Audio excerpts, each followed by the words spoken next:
Alright friends, so we are moving right along in our exploration of adding and subtracting fractions. And today we're going to be looking at adding and subtracting fractions from whole numbers. Of course, make sure that you're pausing and rewinding as you need, so that way you can have appropriate understanding and be able to work out the problems. And to work out the problems, of course, you'll need something to write on and write with.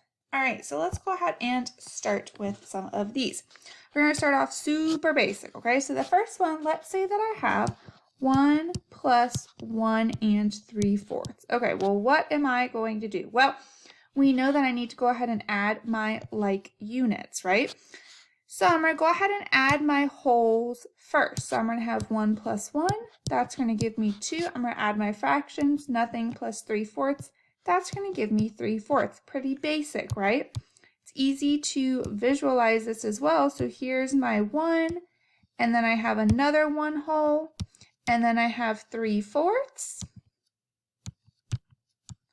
How much do I have in all? I have 2 wholes with 3/4 left over. If you wanted to think about it on a number line. Here I am. I'm first going to my 1 whole. Then I'm going to jump another 1 whole up to 2. And then I'm going to jump 3/4 up to 2 and 3/4. All right, I want you to try one just like this. So go ahead and take a moment. Make sure that you are in a good position to pause and work out the problem of 2 and 3/10 plus 3. Again, go ahead and pause and work that out. All right, so what am I going to do? Let me go ahead and change my color so that way we are in a good place. I'm going to add my wholes first. I have 2 plus 3. That's going to give me 5. 3/10 plus nothing else. That's going to give me 3/10. Thinking about on a number line, I'm going to go ahead and jump 2, get to 2, and then I have 3/10. All right, now I'm at 2 and 3/10. And then I need to jump 3. I need to jump 1, 2, 3. All right, and really these are each 1, right? All together they are 3. So then I'm at 3 and 3/10, 4 and 3/10. Now I'm at 5 and 3/10. All right. So the addition's definitely pretty easy because I just go ahead and combine those wholes. But let's go ahead and take it a step further, and now let's think about subtraction. All right, so let's say that now I have 3 take away 1/4. Okay, so what am I going to do? Well, when I'm thinking about this, I have my 3 wholes, right? So here's 1, here's 2, here's 3. That's what I have. Well, to take away 1/4, I'm going to have to split one of these into fourths, right? Because right now I don't have any fourths to take. So now, what is the representation of this value? Well, now this is 2 and 4/4, right? My value has not changed. I did not draw any more boxes. But what I'm working with now is 2 and 4/4. Okay, now that I have 2 and 4/4, I can go ahead and subtract a fourth. Goodbye, fourth. How much do I have now after I subtracted that fourth? Well, I have 2 and 3/4 left, right? On my number line, if we wanted to think about it that way, here's my 3, right? Here's my 2. I'm not going all the way down, right? I'm not taking away a whole whole. What I'm doing is I'm just taking away a fourth, so I'm going 1/4 left. And that's going to take me to 2 and 3/4 because 1/4 more would give me what I need. I want you to try one that is just like it, and then we're going to take it one more step, and it'll be time for problem set. Let's go ahead and look at, I always click on that purple instead of that blue. I would like you to think about 2 take away 3/5. Think about renaming one of those wholes in terms of our unit to help you solve. Go ahead and pause and do that now. All right, so we had our 2 wholes, right? And you would have changed one of them into 5ths. So now you have some 5ths to take away. What am I now renaming 2 as?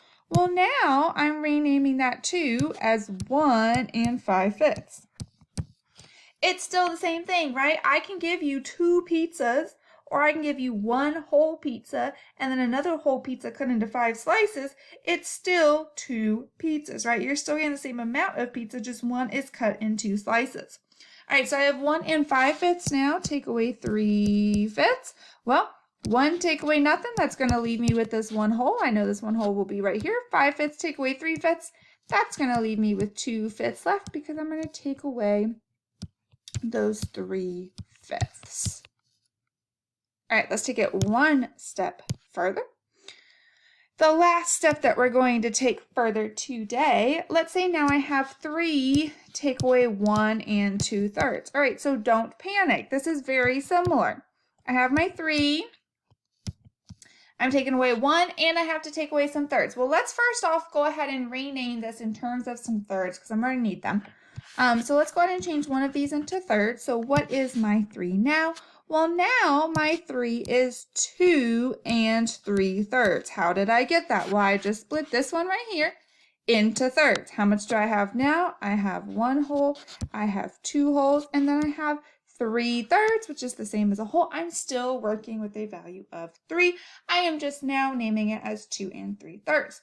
All right, so now I need to take away 1 and 2/3. Well, how are we going to do this? Well, let's start with our wholes. We're going to do 2 take away 1. I have 2 wholes. I'm going to take away 1. Goodbye. We're not using you anymore. How much do I have left? Well, I have 1 whole left because I have this 1 whole right here. Now let's focus on our fractions. I have 3/3 take away 2/3. Here's my 3/3. Goodbye, 2/3 that we are subtracting. We're not using you anymore. How many thirds is left? 1/3, because of course 3 take away 2 is 1. So very similar to when we are working with the addition in terms of first we deal with our wholes and then we're dealing with our fractions.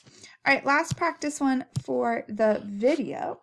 I want you to go ahead and solve 4 take away 2 and 2/5. Go ahead, pause and solve it and come on back when you're ready. Make sure you're actually solving it. All right, what we got? So we got 4. You might be at a place that you're not having to draw the models anymore. That's totally fine. And I'm going to have to eventually take away some 2/5. Let's go ahead and change one of these into fifths. I'm going to change this one into fifths just to switch it up. All right, so what am I renaming 4 as? Well, I'm renaming it as 3 and 5/5. Why can I do this? Well, because this 4 is the same as 3 and 1, right? But instead of putting that 1 whole, I'm just renaming that whole as 5/5. That still equals my 4. All right, so now I have 3 and 5/5. Take away 2 and 2/5. All right, let's start with my wholes. 3, take away 2. Here's my 3 wholes. Take away 1, take away 2. I have 1 left. That makes sense because 3 take away 2 is 1. 5/5. Here's my 5/5 right here. Take away 2/5. Goodbye, not using you anymore. And I have 3/5 left. 5 take away 2 gives me that 3. All right, friends, please make sure that you have paused, rewound, rewatched as you need. And of course, reach out to me for any support that I can give. And go ahead and progress to your problem set and exit ticket for this lesson.